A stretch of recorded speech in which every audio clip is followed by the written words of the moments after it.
had some real issues with Micah Parsons and his representatives, and it's just a lot. You guys like, subscribe, follow the page. Let's watch this. They have advisors, and Micah's got an agent. Yeah, David Mulligan to be exact. And that agent is within a phone call of talking about any detail that was there and was available with any detail that was there. We have agreed on how long this is going to be. Okay. We've agreed on the amount of guarantees it's going to be. You and Micah. The package is the biggest ever paid a non-quarterback. Give him that money. That's where we are. That's where we are. But because a third party, rather than me and Micah, has got to come in. Why? Because he's got to get his fingerprint on it. Please. He's got to get his fingerprint on it. All right. You tell me. I'm just telling you. Okay. I'm not challenging. He wasn't there. Well, I'm just telling you though. I'm not challenging you either. But there's no need for him to come into this agreement except to look at all of the details of the agreement and all the fine print and all of that. But then Jerry must think this is back when he got into the league. Too much money involved now. And say, well, is that something that Mike ought to live with? Or should he take playing under this year's contract and be franchised for 2 more years after that? Which one? But Jerry, you told me, think about this. Let's backtrack. Last year we're talking, and you're talking about life and how beautiful life is. You know, having Purdy over the owner of the Dallas Cowboys, being the GM of the Dallas Cowboys, being around young folks, keeping you young. And there's so much stuff that youngsters don't get. And how the world has changed and how you've had to evolve with these changes. Micah Parsons is not 50. He's 25, 26 years old now. He wasn't around. So when you were doing things the way that you have always done it, he wasn't even born yet. He doesn't know. So he comes into this world now. He has representation. They're telling you, Jerry's much older. This is done these days. All of the other owners capitulate and adapt to that because they recognize these kids are not what they used to be. It's changed now. Can I interrupt you? Sure, please. You're not talking to the owner of the Dallas Cowboys. You're talking to the general manager of the Cowboys. That's the problem. That's been the problem for Cowboys fans and just a lot of people. You've been the general manager. It's the problem. And so all these teams, owners may not be involved. But in this case, I am the general manager. My job is to do the contract. My job is to sit down. What is at issue here, Steve? What's at issue is not whether I should be negotiating the contract. The issue is who I negotiated with. I'm standard. I'm operating in my shoes here. I'm the general manager and have been since I bought the team. So I negotiated Herschel Walker. I negotiate all the contracts. Right. Okay. Do I have a lot of help? Do I have plenty of fabulous help to go do it? But that is my job. That's different than the owner. Okay. And if for 1 second, if I had not thought that Micah had within the phone right there, step in the bathroom, go anywhere you want to go, or leave and talk to him, could not have his attorneys, hope he's got 3 of them. And I hope he's got 3 agents. And I'm not trying to, I know I sound cynical, but I'm not trying to be. There is no question that he had people to advise him. And these things, these contracts are that long. The reason I'm taking this position is what's not in the contract. And that's where in years to come, when you're laying a couple $100 million on somebody, when you're doing that, you want to understand now that's different than the rest of the guys on the team. This is intense. I've never seen Jerry this intense. Okay. Now that guy right there needs a leadership role. Micah could be one of the best leaders ever.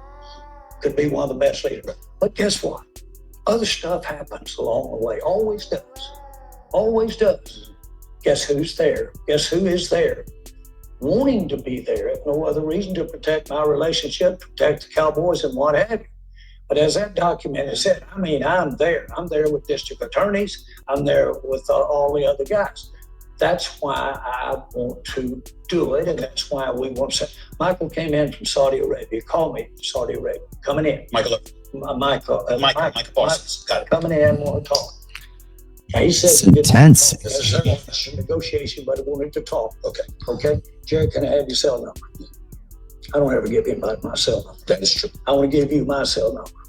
We negotiate, we go back and forth, we come through, we go the next day, we negotiate, get it all done. I get a call. I don't want you to call me anymore. Mike. Like, why would we say that? His agent probably got involved. I don't want you to call me anymore. Don't call me anymore. After calling you That's correct. and igniting a negotiation, he turns Changes around and numbers, exchanging we numbers negotiate. and negotiate. And then he calls you back and said, don't call. I don't want you to call me. The agent calls.